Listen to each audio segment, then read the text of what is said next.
అందరికీ నమస్తే।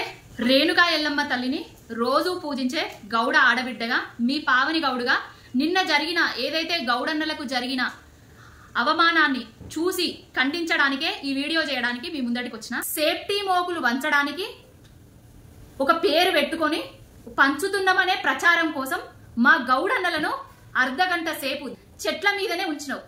ఆ సేఫ్టీ మోక్ వేసుకొని నువ్వు చెట్టు మీద ఒక 5 నిమిషాలుంటే అక్కడ గౌడన్నలు పడ్డ బాధ నీకు తెలుస్తుంది। రాజు లెక్క కూర్చొని ఆటోవల్ను ఈ కోటోవల్ను కూసుండబెట్టుకొని నవ్వుకుంటా షర్ట్ మీద ఉన్న అన్న ఏం టీ షర్ట్ ఏం కలరే, అది పసుపచ్చ కలరే కదా, ఆ టీ షర్ట్ నాకు మస్తు ఇష్టమే పసుపచ్చ కలర్ అంటే అని చెప్పబడుతుంది। పసుపచ్చ కలర్ అంటే నీకు మస్తు ఇష్టమని ఈ తెలంగాణ రాష్ట్ర ప్రజలందరికీ తెలుసు।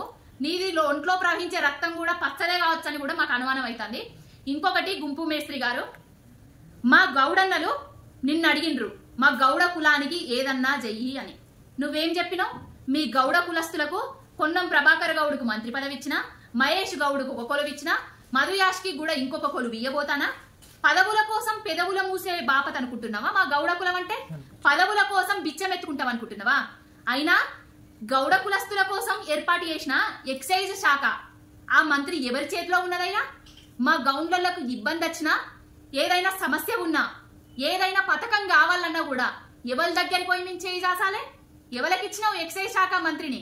ఇంకొకటి ఏమో అంటాను, గౌండ్లలో మీరు కల్లుల నీళ్లు వస్తారా అని అడుగుతున్నావా? కల్లుల నీళ్లు వస్తారా, గుడాల్లో బోటీ వేస్తారా?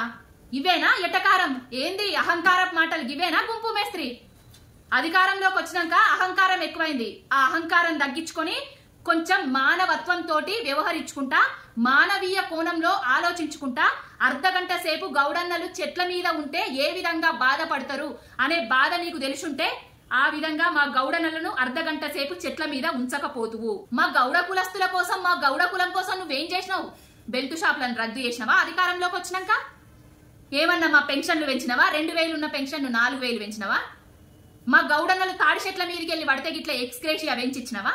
ఏం చేసినావని మా గౌడ కులస్తులను అంతా అవమానించుకుంటా దొరలెక్క నువ్వు కింద కూర్చొని ఎకిలి నవ్వులు నవ్వుకుంటా పరిగాశాలు ఆడుకుంటా వాళ్ళను ప్రశ్నలేస్తాను? రాజకీయ కోసం చేస్తున్న వీడియో కాదు ఇది। గౌడ కులస్తురాలిగా, గౌడ ఆడబిడ్డగా చాలా బాధపడ్డా ఆ వీడియో చూసిన తర్వాత। ప్రతి ఒక్క గౌడన్న కూడా ఖండించాల్సిన అవసరం ఉన్నది। బేషరతుగా గుంపు మేస్త్రి నువ్వు గౌడ కులానికి క్షమాపణ చెప్పాల్సిందే।